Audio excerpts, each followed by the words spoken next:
Ouroboros Praus, which is the consensus protocol for Cardano. In fact, we work with a research team that is also the research team behind Cardano with IOHK.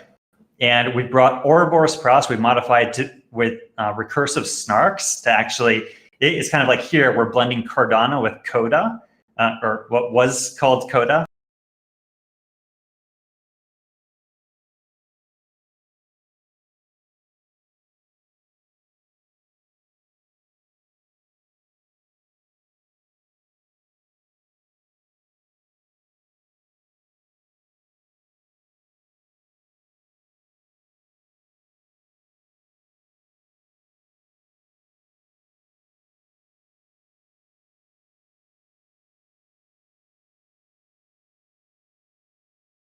Capability, because we don't need validators to process transactions, and we don't need an honest majority of validators to guarantee integrity of the system.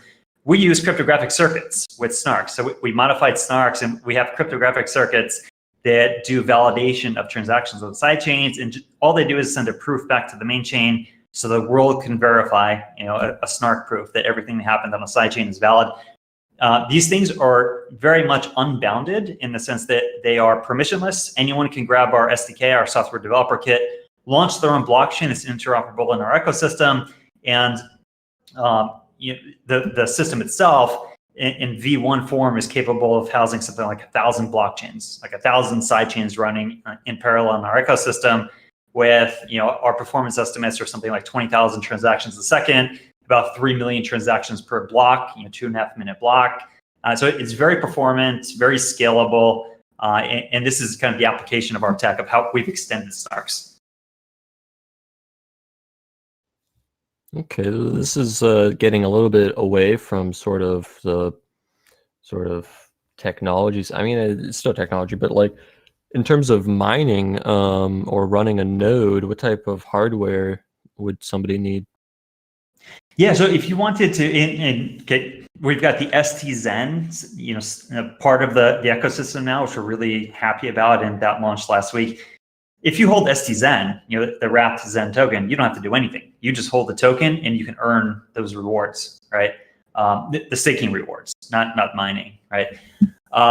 If you want to participate in directly participate in Zen, you can participate by being a miner, an Equihash proof of work miner. And right now, we these are ASIC, we're really dominated by ASICs in the Zcash and the Horizen Equihash world. So you would need sophisticated ASICs. And if you want to participate in staking, then you would actually park Zen. We have two different types of nodes that you could participate in. One is a secure node, we call it, which is kind of the entry level node, which requires 42 Zen to be staked. And then it has an uptime requirement, and then you need to be able to process a snark transaction is how we guarantee performance. So we want high quality machines on our network. We don't want very low quality VPSs. And then we have a second tier, which is called super nodes, which require more stake, so 500 Zen, and then higher uptime requirements. Gotcha. So it's pretty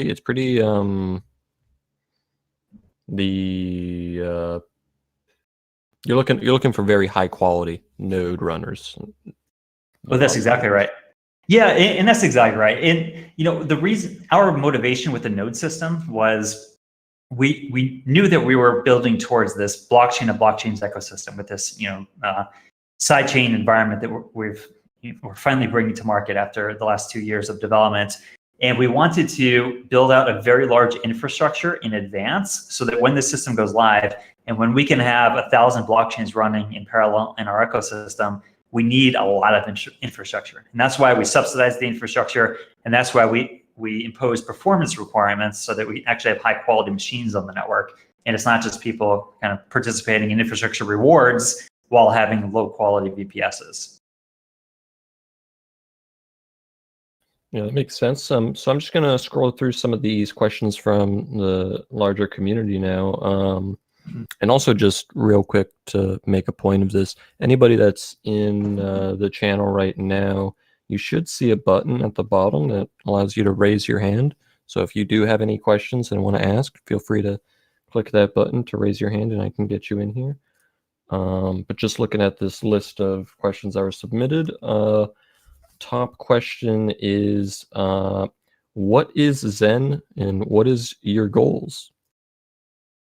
Yeah, I guess in terms of what is Zen, Zen's the cryptocurrency and gas of the Horizen ecosystem.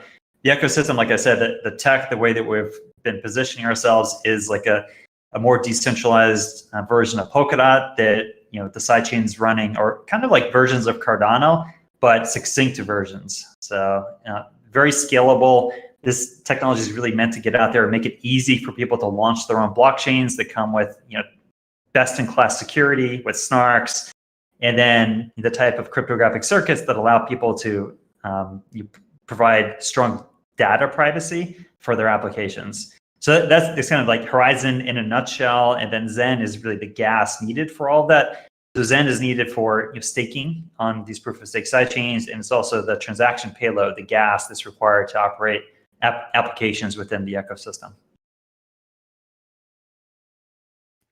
Awesome. And one person was asking, can you make SushiSwap on Zendu? Can you make SushiSwap on Zen? Well, we just launched stZEN on Sushi. So that was a big first step for us. Yeah, that's definitely pretty awesome. So yeah.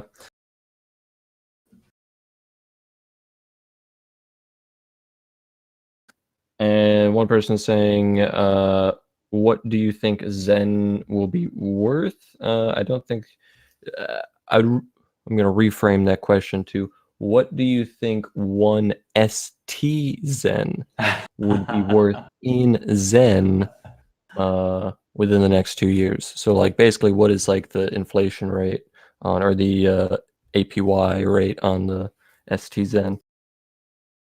So that's a really good question, and like a good academic economist that I am, I typically don't forecast those things. But what I will say is there is a unique value prop for holding stZEN over Zen in this trade-offs, right? If you want to participate directly in like the utility aspect of the Horizen ecosystem, you need Zen. Now, the DeFi bridge that we have here with stZEN is really important because it unlocks a lot of other things that people can do in terms of like DeFi applications that are out there in the Ethereum ecosystem, for starters. And then of course, like as all of these DeFi apps are expanding into different ecosystems, like we want to have a DeFi ecosystem in Horizen as well, right? A whole bunch of DeFi apps in the Horizen ecosystem. So, Binance Chain's doing these things. There's a bunch of other platforms now, Polkadot, that are doing DeFi apps. Ultimately, we want to extend that into Horizen as well. All that saying is, these types of DeFi products that are out there, like stZEN, are really important for us. And as an economist, I think they're interesting because there is a utility in holding the wrapped Zen product instead of holding Zen and staking it yourself. So that kind of ease of use, I think, should have some sort of premium in the market. We'll see how the prices actually shape out, because now you can earn extra rewards on top of your Zen by holding the wrap product and participating in Sushi as an example, and then earning SLP and just having enhanced yields on here. I don't know what the yields are going to be yet. It's I think too early to tell because we've only been live for a week now, but I'm very optimistic. Yeah, that's it's very responsible of you not to be like, oh yeah, we're gonna have 50% APYs forever. I know, exactly. Yeah, and look, this is the reality of most of these things is the APYs start really high, and then as more people enter the market, you get more liquidity. It's kind of like a balance, like a race between, are you going to have, like, how fast is liquidity going to increase relative to how fast transaction volume going to increase, right? And it's this balance between the two where you get higher or lower APYs. I have no idea how it's going to play out, but I'm happy to be in the space now. Yeah, so one person asked when Mainnet for Zen. Is the Mainnet not live for Horizen? So the Horizen Mainnet is live, and it's live in the blockchain that we launched in 2017. Now Zendu, the big sidechain system, this big interoperability protocol for sidechains, is going live this year. So we're forecasting Q3 of this year, probably the end of Q3. is when Zendu is going to go live. Right now, we have a beta version on a parallel testnet, and we're completing development in about a month for the actual production version of that. But then we need to do third-party audits, find fix, testing, then migrate from one testnet to another to see how the migration goes, so on and so forth, right? The pains of complex software development. That said, we're targeting being live by the end of Q3 this year with the first version, and then we're very quickly going to go live with, we think, with the second version a quarter later. So by the end of the year, we're hoping to have like the full second version of all of this out there. So it's a very exciting time for the project, and getting now on Sushi and participating in the DeFi ecosystem with you guys is really cool. Doing this now, like just before all of this other big stuff goes live, and we make a big splash out there in the broader ecosystem. Giving the people an opportunity to start farming up that Zen early. Exactly. And another question that's written down here is somebody asked, is 0xB1 the notorious Ethereum address investor organization / group your investor or partner? Well, friend of mine, and I would say a partner would be a better way to frame it. Yeah, but I mean, very much a big supporter. So we're really lucky to have him and that group, participating and actually guiding us in this. In truth be told, behind the scenes, that is a very influential DeFi account that has been connecting dots for us, and that was one of the big impetuses behind this stZEN launch was working with that person / group. Gotcha. That's awesome.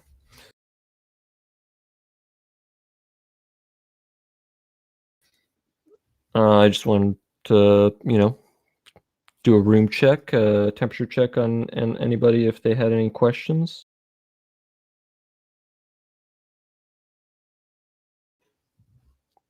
And one person asks, what's the easiest way to get stZEN? The easiest way is to go buy it right now on Sushi. So we have two pools live right now. We have an stZEN, stETH pool, and then we have an stZEN ETH pool. So you can always do cross pair trading between the two of them. That's honestly just the easiest way to get in there. Is just go on Sushi, connect your app to your wallet and buy it there. Now, you could go the stake count route. So if you're a big Zen investor out there in the audience and you want to park your Zen into stZEN, then you would go through the stake count bridge, and then we would connect you to one of the custodians, and you would park the funds there. Then after you park the funds, now you'd have to do KYC onboarding. Then they would issue the stZEN on one stZEN for every Zen that you park with them.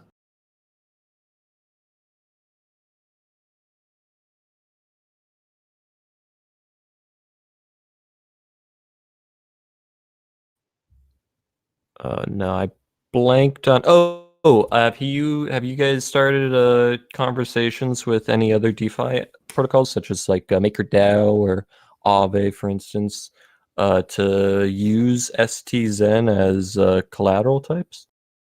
So it's a really good question. I don't know if my BD team or how much of the BD team wants me to, elicit that. I could say that the guys are very active across the industry. In particular, I would say, so we have a BD team attached to making this product very successful, and they're doing a fantastic job. But also the stake count team directly is, just such a highly competent team that is so well connected and working nonstop behind the scenes to make sure that we get other applications support. So yes, we're definitely talking to I don't know if I want to say everyone, or definitely talking to some of the very high profile influential projects out there for participation.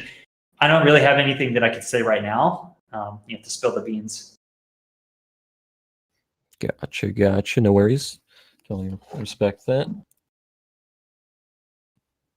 So guys, we're like the Boy Scouts of crypto. No problem. Somebody was asking when stZEN on Grayscale. That's an interesting one. So that's a really good question because for those in the audience that don't know already, Grayscale launched a Horizen Investment Trust back in, I think, I want to say 2018. And so it's been around for a bit, and that's only available currently to accredited investors. And that was a really big deal for us. So DCG, the digital currency group, and of which Grayscale is a subsidiary, has been enormously supportive of Zen and enormously supportive of just the Horizen ecosystem. In particular, DCG is the lead investor in Horizen Labs, a software arm within the ecosystem that is really building out Zendu and some of the applications on it. And then in terms of investing in Zen and having Grayscale hold Zen. Now, TBD, I can't speak for them of whether or not they're going to come in and publicly support stZEN, but that would be such a big deal if they do. Having one of the world's largest crypto asset manager come into the space would be huge. In particular, coming into Sushi. So I really can't say much more on it other than it would be really cool, and we'll see if they're interested in supporting stZEN. Now, I don't think that they would list an stZEN Grayscale product because they already have the Zen one, but you never know. Like I said, I don't want to speak out of turn. Never say never, man. True. Good point.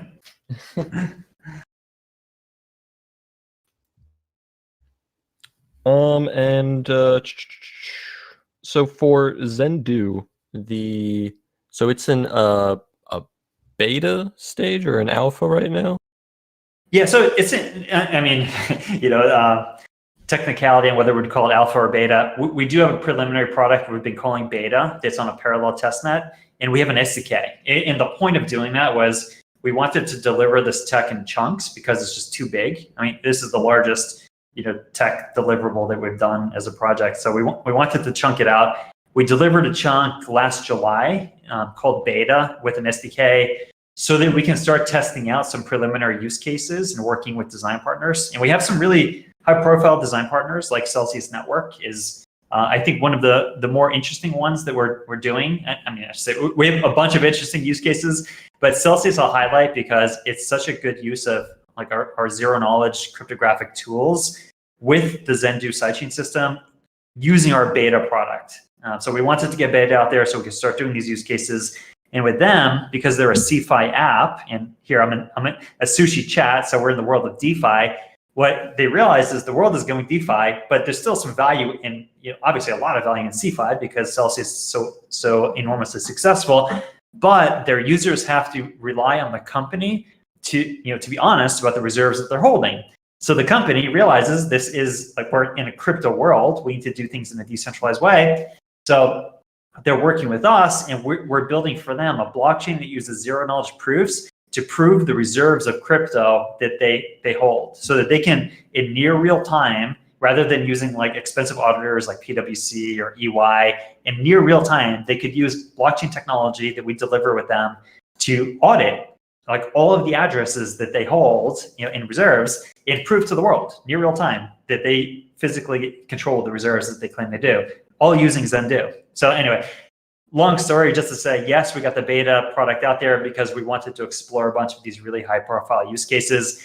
Now, the product that we're delivering in Q3 this year is going to be a much more sophisticated version. And then the product subsequently after that, the Q4 version, is what we're considering like the end goal. It's what we call the full lattice implementation of Zendu, which has recursive snarks. It has like the full cryptographic circuit in there for like added security. It has the really sophisticated SDK for application developers or enterprises that want to use it and launch their own blockchains. So there's a lot going on, guys. And just to say, I don't want to go too much into all of those weeds unless you guys really want to hear those details. But in the meantime, we're in beta and really happy to be launching products like this and kind of exploring DeFi now in advance of having the full implementation for Zendu, where we expect to do a whole bunch of applications, like stablecoins and AMMs and liquidity pools and all of these things that are really important for decentralizing finance. We intend to do on Horizen as well. So for now, we're kind of dipping our toes and just really happy to be working with you guys at Sushi. Awesome. Awesome. I mean, I'm really interested in Zendu. I think like L2s and side chains that are made for scale are like they're going to be sort of like the networks that are like the actual consumer platform where they're interacting with apps, versus this like, you know, horrible like dial-up system we have right now. Right, exactly. No, me too. Honestly, this is where the world's going to go, where the industry is going to go, is by having these type of interoperable layer twos. And at what point do we not call them layer twos? Like with Zendu, yeah, we have a proof of work main chain, then we have all these blockchains. You could take our SDK and launch your own blockchain. We call it a side chain, but really, for all intents and purposes, this is your own chain. You own it, you control it. It's an independent blockchain in a way, but it's also interoperable with a broader network. So is that itself a layer one or is it a layer two? I don't know. It becomes sort of semantics at that point. Yeah. Typically, most people would consider like their Visa card like main payments channel, but Yeah. it's not. It is like the fifth layer on the stack. Yes, which needs to be disrupted, by the way. Like the world needs to go DeFi. Yeah, absolutely, absolutely. So for the Zen, just to touch on Zendu a little bit more, there's going to be, so it's going to have bridges between Zendu and different blockchains, both Horizen and Ethereum, Polkadot could be one, Cardano could be one. Yeah, so the way Zendu works, Zendu is an interoperability protocol, and we're launching it on Horizen because this is the blockchain we've been working on for 4 years. But there's no reason why we couldn't have interoperability between sidechains in our ecosystem and Polkadot or Ethereum or Bitcoin, right? The limitation, like that boundary that we come up to, is it would at that level where we have true interoperability and coins can go back and forth between them. You would have to have the devs on these other blockchains integrate the Zendu protocol, right? So they would have to modify their main chains to make it cross-chain compatible with what we're doing. Now, we do envision a world where our BD team is kind of going nuts, talking to many, many other blockchains in the industry of working with them. And I imagine some blockchains will probably integrate the protocol into their chains and we could be interoperable. I don't imagine the Ethereum devs or Bitcoin Core devs to modify their chains because they're already enormously successful. What do they care about being interoperable with us? Now, in those cases, we can do things like read data off of their chain. So, I mean, there are a couple of things we can do. There are bridges that you can do, like we're doing right now, a bridge from Horizen or Zen into Ethereum with this wrapped Zen product, stZEN.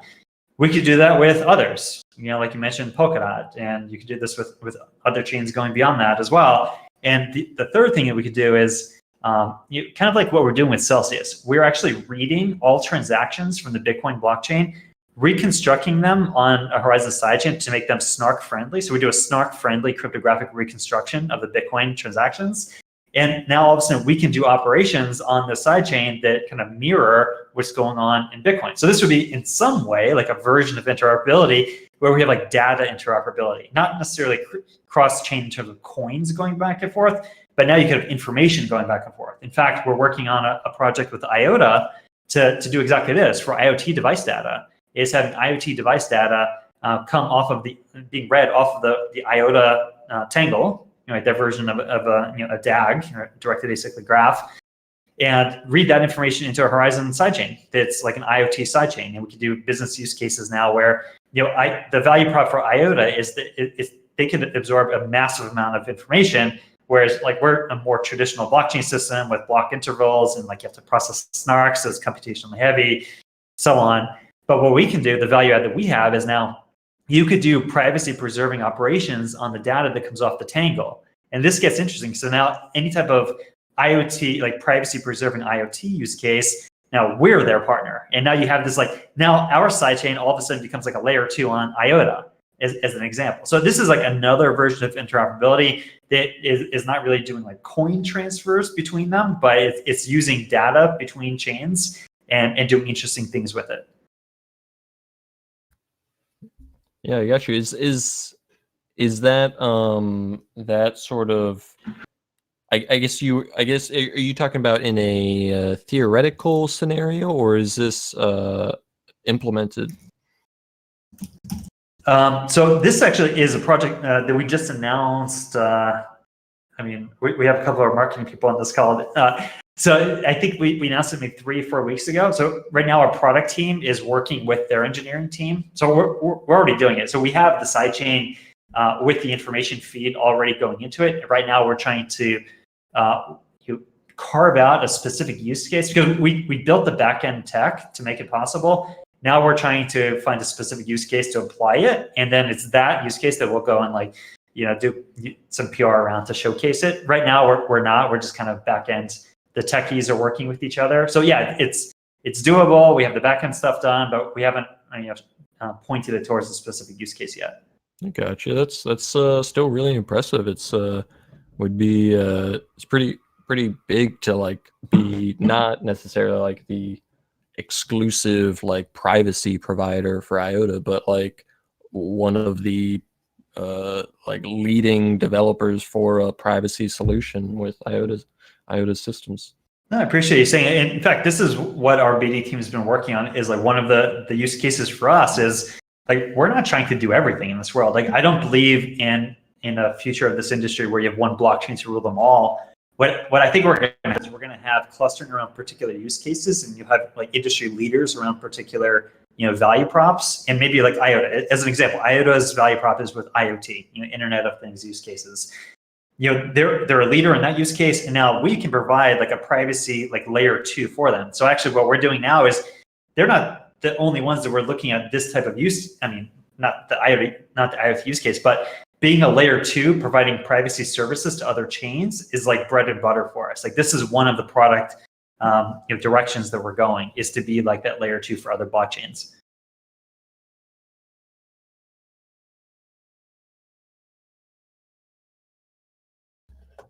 Gotcha. Sorry, just had to adjust my microphone.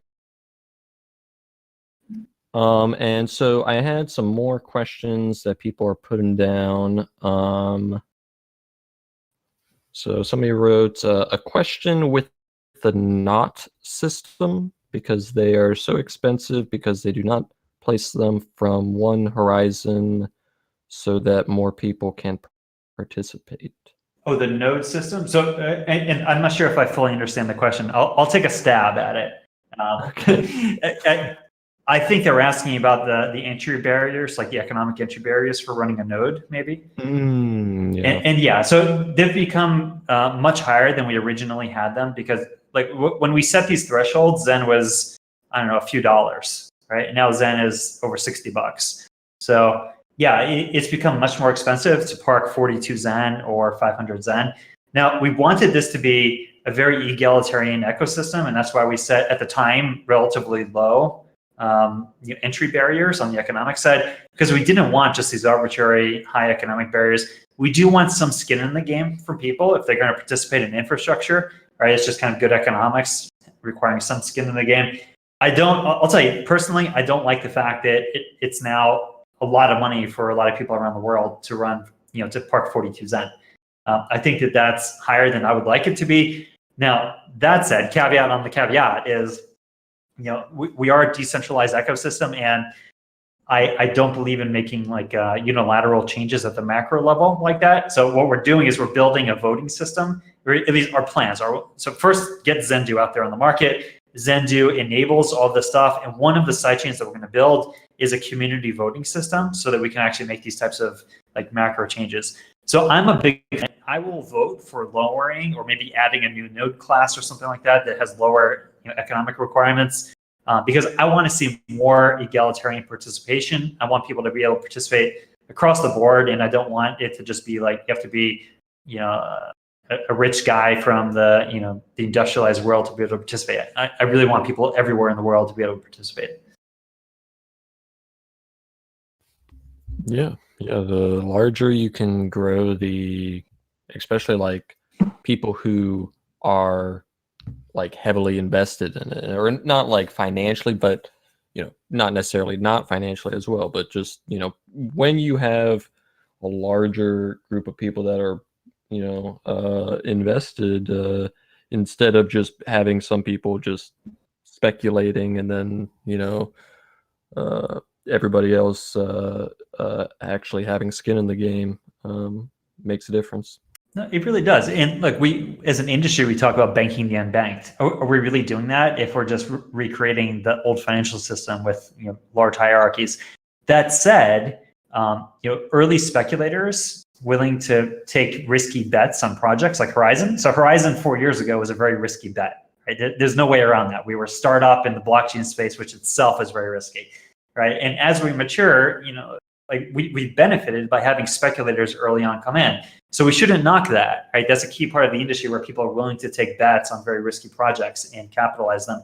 That said, over time, we really need to get broader and broader participation and lower the entry barriers, both technological entry barriers, institutional entry barriers, right? Like you have projects where there's just core teams kind of embedded in the projects and like they kind of keep people out. Like they want to stay there making decisions all the time, right? We need to lower those. We need to be more inclusive over time. We need to lower the economic or the technological barriers as well. Like this industry started with products built by geeks for geeks. Over time, we need to really lower that and make focus on products, proper product development, where things are easy to use, simple, they flow well, right?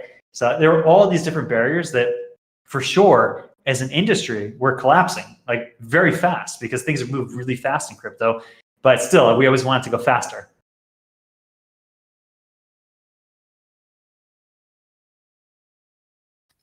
Also, you're underselling just how geeky blockchain was a few years ago. It's still super geeky. Don't get me wrong. A question that somebody put down here is, do you think stZEN or other ETH-based tokens wrapped to Zen could conflict with the growth of DeFi products on the Zen network?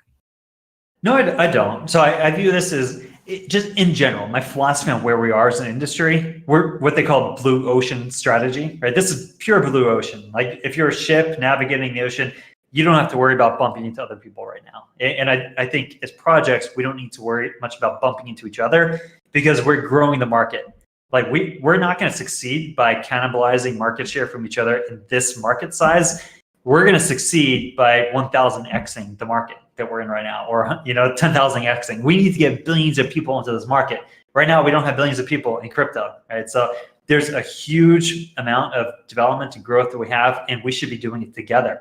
So the way that I look at this is we are getting the Horizen ecosystem into the DeFi world through Sushi on Ethereum right now. This is huge. Like it unlocks value for Zen holders, and like we're just cross-pollinating ideas. Like the fact that we're talking right now on this forum is huge, right? Like we're not like the traditional corporate world where we view each other as competitors. And maybe Sushi's not the right example, but maybe Ethereum might be the example, because like on Horizen, we're going to build a whole bunch of DeFi apps as well.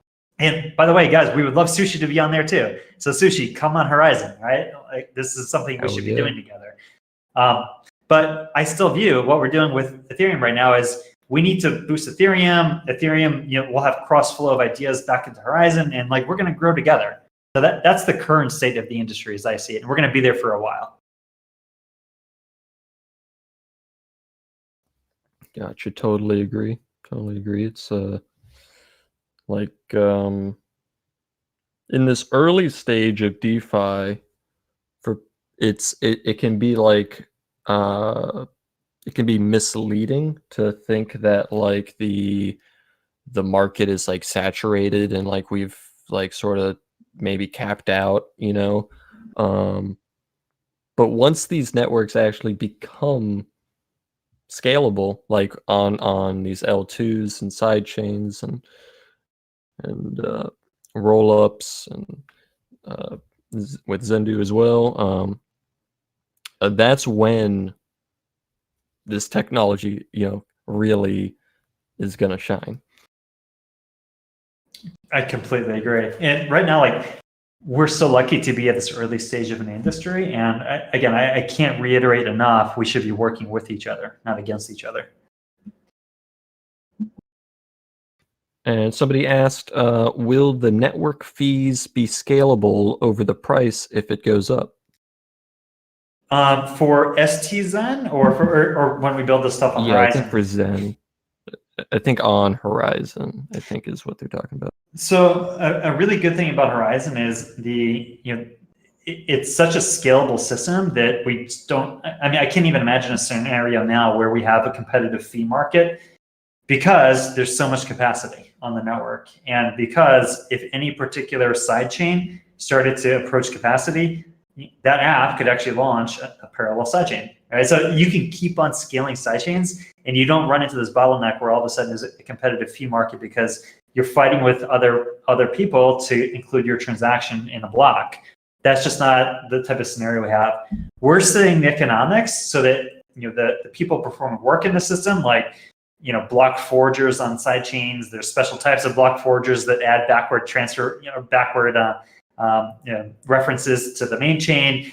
There are workers that produce snarks, specialized snark producers on the network. All of these people need to be comped, right? So part of the transaction payload splits fees to all the different types of workers in the ecosystem, but it's actually set to reward them, not in like a scaling way, but like as the infrastructure scales, like the fees don't scale with it. So they're actually designed to not grow with usage. Kind of a roundabout way to say we can't wait for DeFi on Horizen because I think we're going to be extremely competitive on scalability, privacy services. Imagine like privacy preserving stablecoins and privacy preserving like AMM, transactions and all these kinds of things that are just really cool and innovative to think about, but in a way that doesn't explode with cost. So the one thing that I lament right now is I love the stZEN product, but it's so expensive. Whenever we do transactions with it. Oh, on Ethereum, right? Yeah, Ethereum is. It's easy to bash it, but at the same time, it's because there's something real going on here that is a huge value add for humanity that's going on in DeFi, and everyone's trying to pile in. It's just absolutely. That's why fees are exploding. It's like the club that like nobody goes to that club. It's so crowded, right? Like exactly. I just wanted to do another temperature check. If anybody who's hanging out, listening in, has any questions or any comments that they wanted to bring up, feel free to click that hand button.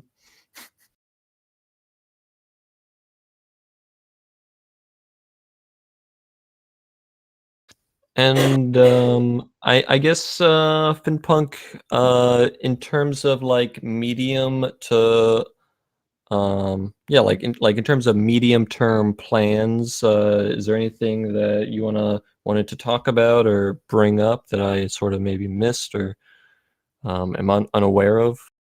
Yeah, I mean, so we do have so much going on, and some of the things that I'm most excited about, I can't talk about, and we kind of joke on our weekly calls about this. Like we do weekly community calls on the Horizen Discord, and there's so many interesting things. The things that I can talk about, the Zendu delivery is a really big deal, and we're imminently done with development. So, like I said, in about 4 weeks, we're done with development of the first version of Zendu that we're delivering. Then we go through, like I said, the big software development process of dev completion to actually releasing into production. It's a process. We're looking by Q3, so that's in crypto. That's probably intermediate term, and then we're going to follow up in Q4 with a second very important delivery that includes a very important cryptographic circuit for security on that system. That's coming next, end of the year.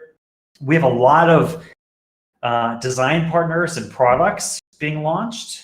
So there's a lot of excitement around that. It seems like every couple of weeks we're announcing another product that we're building with another very important design partner. Like I mentioned, Celsius, IOTA. So the Celsius chain, we just finished the Celsius audit chain, and the audit chain product is really important for us because it highlights just how important ZK snarks are for a whole bunch of privacy preserving applications. Like here, we're talking about like proving reserves for another platform, right? That we don't audit their books. We don't actually go there and verify their, see them signing transactions. What we do is we have a zero knowledge circuit that actually has them signing transactions under the hood. The world can't see, but we can actually provably audit the reserves that they have. This is one application of that kind of audit product. We're going to apply it in a whole bunch of ways as well. Like this could be the bridge between public-private blockchain.